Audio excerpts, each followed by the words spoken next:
Realita Pus TV Channel Bedepis liang Bedepis.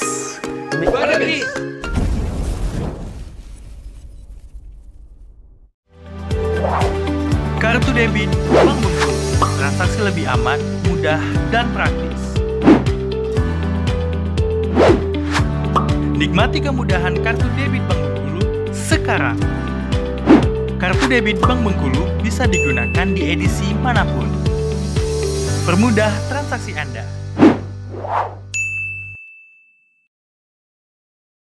Yang menggunakan jasa angkutan, kan, melakukan jasa angkutan. Jadi kita ada nengok ada beberapa keresahan yang terjadi setelah 5 hari ini, kan. Dan itu pun sudah kita sikapi. Kemarin pertemuan dengan gubernur, artinya ya kan ditindaklanjutin dengan pertemuan berikutnya besok itu jam berapa? Jam 3 nih undangannya nih. Jam 3 yang diundang kan banyak ya. Yang diundang cukup banyak, artinya dengan diberlakukannya kemarin ada penyekatan pemakaian minyak subsidi di Bengkulu, keresahan timbul. Jadi keresahan timbul itu setelah kita menggali informasi, ternyata memang iya bahwa kemarin juga disampaikan dengan Pak Gub bahwa untuk penyekatan yang dilakukan berdasarkan surat edaran Menteri SDM itu bulan Mei kemarin itu di Bengkulu sudah diberlakukan, sementara di daerah-daerah lain belum. Nah, kita cuma beri saran ini dengan Pak Gub, karena kata memang besok itu pertemuan itu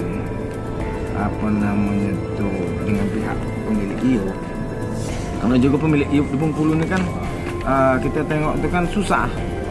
Enak diundang, kadang-kadang mereka bukan orang Bengkulu asli, dan banyak yang tidak berkantor di Bengkulu. Yang datang sini kan wakil-wakilin aja besok. Pasti keputusan itu ya kalau saya melihatnya pengalaman selama ini pasti backlog. Nah, tapi kita berharap bahwa besok itu ada titik temu.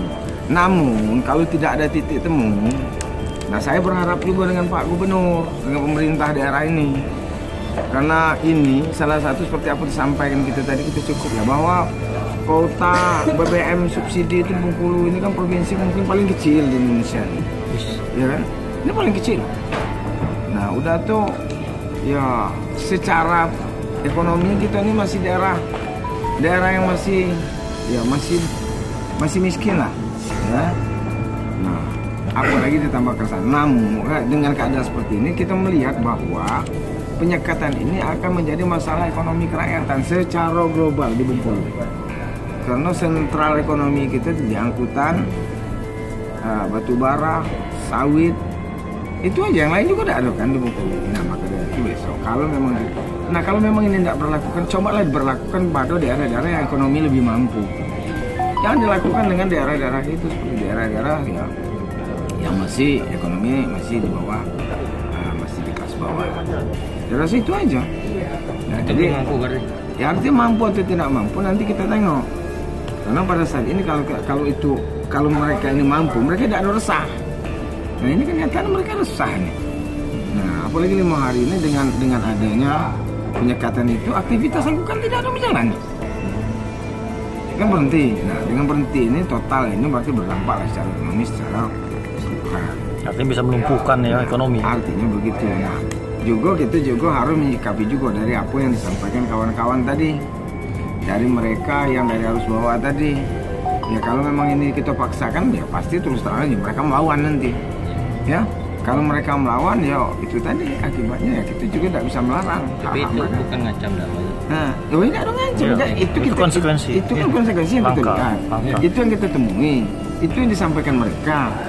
Nah, ya kita kan cuma mengingatkan. Ya. Nah, maka seperti kita tengok tadi kan, oh ini kuota subsidi. Tapi kalau saran saya, kita kan udah sarankan kemarin dengan Pak Gub. Ya udahlah, carilah regulasi yang terbaik. Kira-kira macam mana kalau kita ada titik temu dengan pemilik tambang, kira-kira payung hukumnya macam mana kalau pemilik tambang itu menutupi subsidi ya solar itu. Kalau memang nanti ada penaikan ongkos angkut, lah sesuai enggak kira-kira? Kalau masih belum sesuai, ya orang kerja ini kan nggak dapat duit, nggak ada hasil. Kalau kerja tak hasil dado kan susah. Nah ini kerja payah udah Karjolita. Dan itu harus kita pikirkan juga dengan kenaikan pemakaian minyak non subsidi itu berdampak bagi semua regulasi, harga spare part, ya itu semua akan berimbas pasti itu. Dampaknya luas.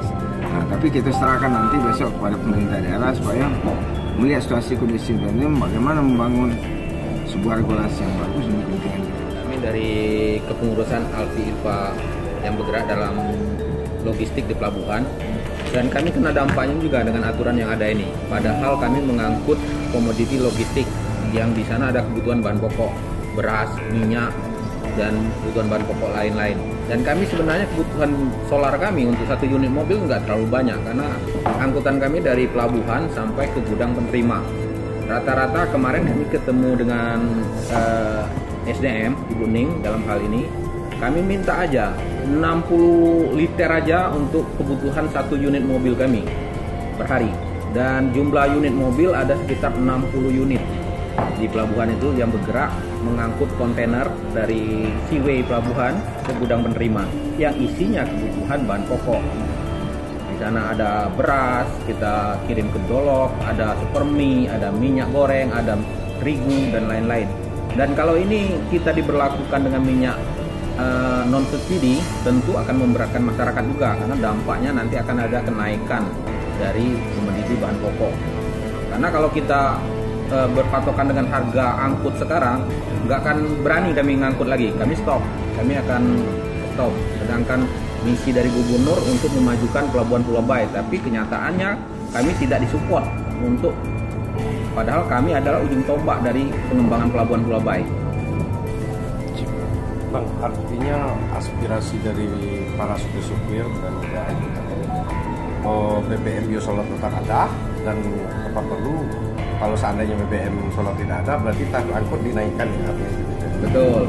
Kami berharap pemerintah jangan aja menerapkan aturan sepihak karena ini baru wacana, tapi kita Provinsi Bengkulu provinsi yang paling kecil tapi udah diterapkan lebih awal. Di provinsi lain ini belum ada, belum berlaku aturan seperti ini. Kenapa kita provinsi yang paling kecil, sedangkan pendapatan kita untuk pendapatan masyarakat juga masih kecil, tapi penerapan aturan paling depan?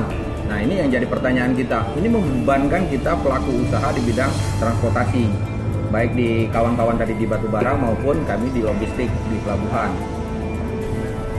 Kami harap pemerintah dapat ada solusi yang terbaik untuk kami. Intinya ini berkaitan dengan perekonomian masyarakat, ya kan? Nah, ini jelas nanti berdampak juga kepada perekonomian Provinsi Bengkulu.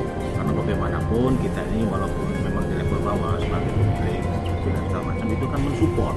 Arti kata, kalau kita di bawah, paling bawah tidak disupport, Pertamina menstop itu saja tanpa alasan dan tanpa solusi, ya kena akan stuck perekonomian, Pak.